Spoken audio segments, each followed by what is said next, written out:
40 teams in Major League Baseball, exactly 30 of them have fan bases convinced that their team is the absolute worst with Tommy John surgeries.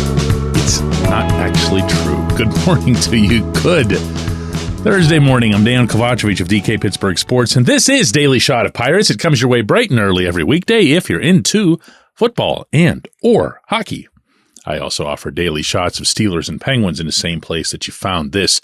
Dauri Moreta got some bad news yesterday, and Derek Shelton passed along that he's got an elbow injury, and I've been around these guys long enough to know the code for, that pitcher is about to go under the knife.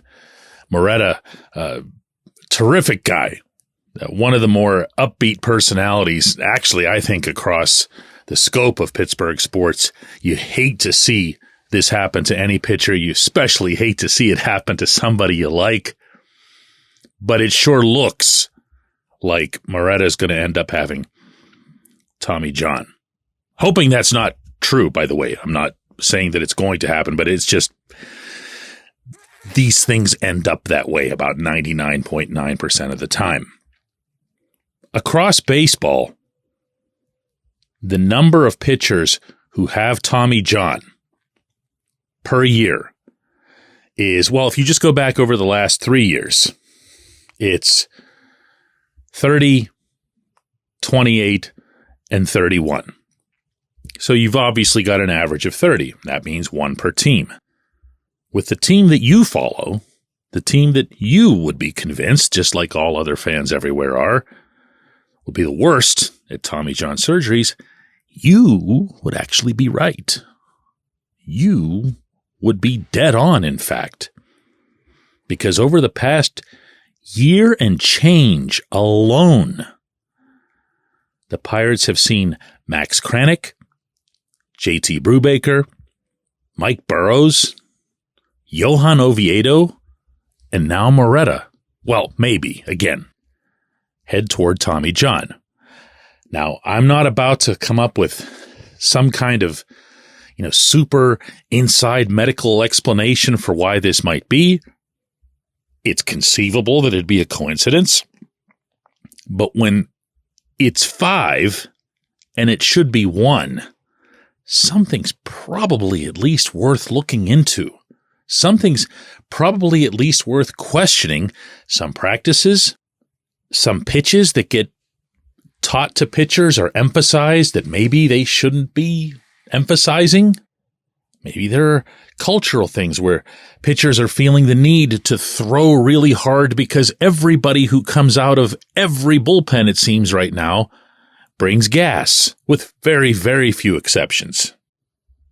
Going over some data as I was doing and preparing for this show, a lot of the blame for what's really become a Tommy John epidemic in the sport. You used to have no more than 5-6 guys have the surgery per year. And I'm talking about just, a decade and a half ago. But now, the average velocity of your basic four-seam fastball has increased from 90.5 miles per hour in 2008 to now 94 miles an hour. That's the average. That means you're including like your Rich Hills and so forth. They factor into the math. The number of pitches that are registering 100 miles an hour in the past 7 years alone has soared by 72%. Remember when Aroldis Chapman broke in and he was just a unicorn? Well, now he's with the Pirates. He's in his mid-30s. He still throws 100, but he's just a dude. He's just anybody else in the uniform. Have humans evolved? Have their right or left arms evolved that fast? I doubt that. Pitchers are going to overthrow because they feel like they have to overthrow. Pitchers are going to add, and this is one of the things that has happened within the Pirates under Oscar Marin, certain pitches like a slider, heavy emphasis on the slider inside the Pittsburgh system. And that's going to cause injuries. If you want to look at Moreta specifically, look at his slider usage from when he was with the Reds to where he is now with the Pirates. It went way, way, way, way up. And it became, pardon the pun, considering his little post-strikeout celebration, his money pitch. He and I had a talk about this just a few days ago in Bradenton. We were talking about the slider and the evolution of the slider and how much it's meant to him. And he acknowledged that somewhat later in life, it's been a real find. It's been something that's carried him in the majors to an extent. Now, the only positive to this whole scene here is that Tommy John surgeries have become so effective that 84% of all pitchers don't just come back, but they come back and perform at the same level. Brubaker and I were talking about this just a few days ago in Bradenton as he's battling his way back from his second Tommy John. He, by the way, threw off a mound yesterday. He is still anticipating, he told me, being back in the rotation in Pittsburgh by around the All-Star break, hoping everything goes well for him. Another good dude. But he said the same thing. He said that the guys used to really, freak out over this. It was a tough thing. I was sharing with him some stories about Sean Burnett, if you'll remember him, the former first-round pick, lefty. And Bernie was having a really, really, really tough time with this. He was emotional. He was distraught. And he ended up coming back and he adopted a relief role, most notably in Washington, but adopted a relief role and really embraced it and made a nice continuation of his big league career with the Nationals. And that's not an outlier. Certainly not now. So there are pitchers who really don't even fear Tommy John. They don't see it as devastating. But from an organizational standpoint, to be losing five guys, most of them starters, yikes. When we come back, J1Q. This portion of Daily Shot of Pirates is brought to you by our friends at North Shore Tavern that's directly across Federal Street from PNC Park. It's home of Steak on a Stone, an eating experience, underscoring the word experience. The steak is brought to you partially cooked on an 800-degree stone, and you do the rest. It's a ton of fun, it's a great meal, and it's a baseball atmosphere like no other in Pittsburgh. North Shore Tavern, right across Federal Street from PNC Park.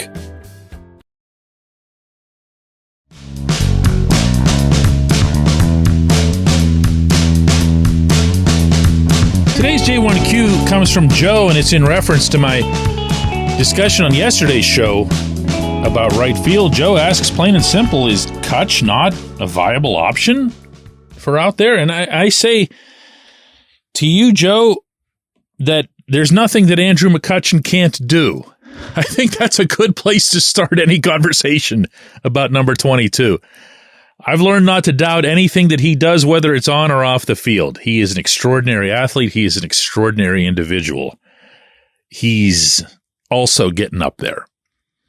And I believe, and I'm going to kind of tiptoe here because it is just a belief, I believe Kutch would rather not. Moreover, I believe that when he and Ben Cherington and the team had their talks this offseason about coming back, that one of the things that everybody wanted to clear up is, hey, are you going to be available to play in the field? I don't mean to make something out of nothing.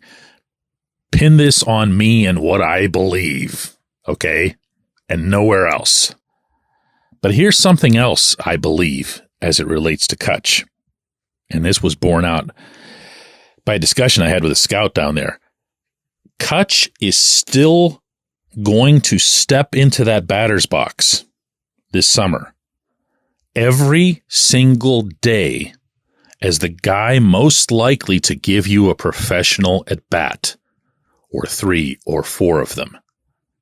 Think about that for a second. I'm not suggesting that the Pirates have a million guys or their lineups loaded or anything, but Kutch can still give you a more professional at bat than even the best versions of Brian Reynolds, Ke'Bryan Hayes. Throw in O'Neal Cruz, I guess, as well. Kutch will go in there, he'll battle, he'll read the pitcher, he'll find his flaws, and he'll smoke them out if everyone else is paying attention for everyone else. And there's immense value in that. I would rather see Kutch, who's had obviously his share of injuries over the past 4 or 5 years, including his time in Philadelphia and Milwaukee and elsewhere. I'd rather see him maximized from that standpoint. I want those plate appearances in my lineup a whole lot more than I want him running around and sliding and diving in right field, because this team in year 5 of this front office couldn't find a right fielder anywhere, or couldn't be bothered to add a right fielder out of free agency even now. I don't feel the need to have Kutch compensate for that. If it were up to me, and it most certainly is not, I would have Kutch as a 100% full-time DH. And if anybody would have a problem with that, I'd point out the difference between how much they're actually going to spend on payroll this year and the $100+ million that they should be spending unequivocally on payroll this year. I appreciate the question. Really, really good one. I appreciate everybody listening to Daily Shot of Pirates, and we're going to do another one of these tomorrow.